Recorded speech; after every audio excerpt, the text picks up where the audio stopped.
Joining us now is Ben Wickler. He's the chairman of the Wisconsin Democratic Party, on the verge of a major election, Supreme Court election there. Ben, thank you so much for joining us. We appreciate it.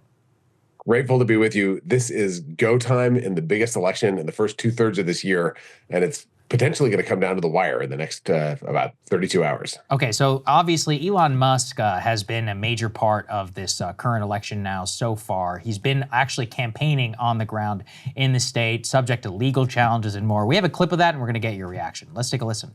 Like shocking, really. It's insane. Yeah, it's really wild. So, I mean, it was inevitable that at least a few Soros operatives would be in the audience. Give my regards to George.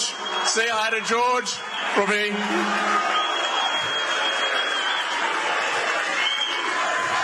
USA, USA, USA, USA.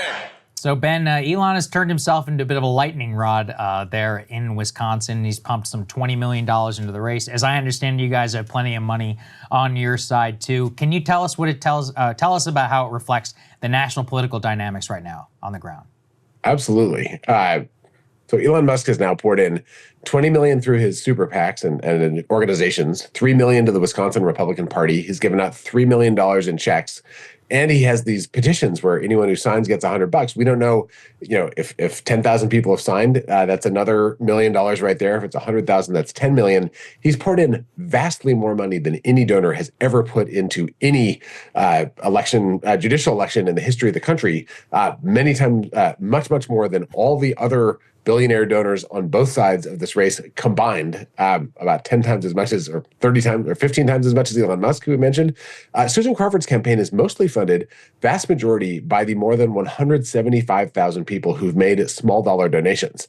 And that's been enough to allow her to go toe-to-toe with Elon Musk's groups and Brad Schimmel on the air, because Susan Crawford's actually inspired people who believe in democracy. Wisconsin used to have campaign finance rules. Those were rolled back by Republicans and defended by Brad Schimmel, the Republican candidate in the race. He defended the attacks on campaign finance in Wisconsin. He defended the gerrymandered maps, which are Elon Musk's giant obsession. He defended the abortion bans. He's a big supporter of the abortion ban passed in 1849 before the Civil War, that he wants to snap back into place. He's running as a kind of MAGA activist to be the deciding vote on the state Supreme Court. This will determine the majority. So with Susan Crawford, it's, integrity, an independent judiciary, and someone who believes in democracy and freedom. With Brad Schimmel, it is Elon Musk, Donald Trump, rubber stamp. So let's talk a little bit about the nature of this race. First of all, it's worth noting for everybody, technically it's a nonpartisan race, but, as you're referring to them as the Democrat and Republican candidate, and I think that's fair enough because there's a liberal candidate, there's a conservative candidate. Musk is all in behind this conservative candidate. Help us understand, why this particular Supreme Court race is so important to him, because he has put himself at the center of this race. My understanding, you can correct me if I'm wrong, a lot of the ads that are being run on the Democratic or liberal side are about Elon Musk. So what is it that has made him so interested in this particular Supreme Court seat in Wisconsin? I think it's three reasons that kind of fell like dominoes. First, his company, Tesla, is suing Wisconsin about car dealership laws so he can sell Teslas directly to people in the state. So he would personally benefit from buying our state Supreme Court, just as he's personally benefiting from running the federal government and giving himself giant contracts. So there's personal self-financial interest here. The second thing is the thing he talks about all the time, which is that he wants to lock in the Wisconsin congressional gerrymander. He said in his town hall that this will determine control of the House of Representatives in the United States, and that will determine the future of the Trump agenda, and that will determine the future of Western civilization. That's how he put it. Wisconsin has hyper-gerrymandered congressional maps. 6 of the 8 congressional seats are in Republican hands, and he wants to make sure there's no review of whether that gerrymander is constitutional. There's no lawsuit on the books about this now, but he wants to lock in a gerrymander that guarantees Republican control. So that is his stated reason, which itself is pretty repellent. There's a third dimension here now, too, which is that he's put his face on this race. So this is now a referendum on whether Elon Musk should be able to waltz into any election and buy the outcome, buy someone who's corrupt and dedicated to doing whatever he wants. If Musk succeeds, then every ambitious MAGA politician will be doing everything they can to kiss up to Elon Musk, and he will flood the zone in every local election across the country, as he's apparently musing about doing. If Susan Crawford wins, then we demonstrate that he does not have the power that he wants everyone to think that he has politically, and people might start really standing up to him. So he has his own political power at stake in this fight as well.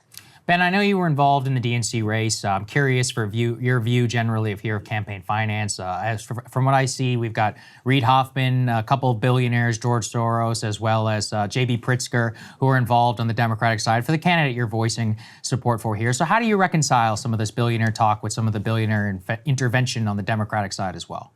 Well, it's pretty simple. It is in our party's platform that we believe in campaign finance reform. We should go back to public financing of judicial elections in Wisconsin. We should overturn Citizens United.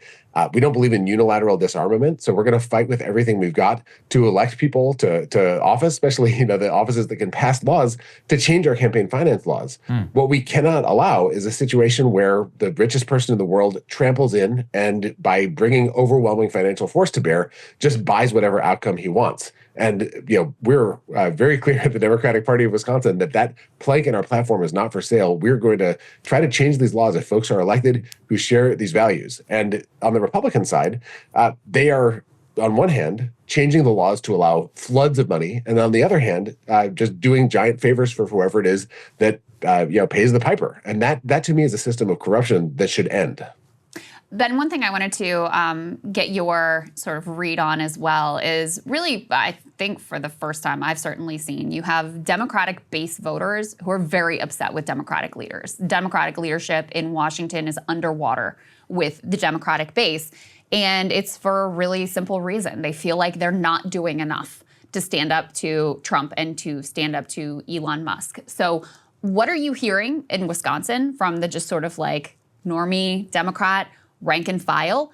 And what would your advice be to that leadership in Washington of how they can more effectively fight back against an agenda that, much of the country opposes? It comes up all the time across the state. People want to fight back. They're crying out. They're pulling their hair out. They feel like they're being punched in the face every day by Musk and Trump, and they want to punch back. And what we're trying to do in Wisconsin is show what that looks like. Susan Crawford is in a Susan versus Goliath battle against the world's richest man. She says on the stump she'll tell her story as a prosecutor, as a judge, as someone who defended Planned Parenthood in the case Planned Parenthood versus Brad Schimmel. And then she'll say, and now let me tell you about my opponent, Elon Musk. And the room will light up.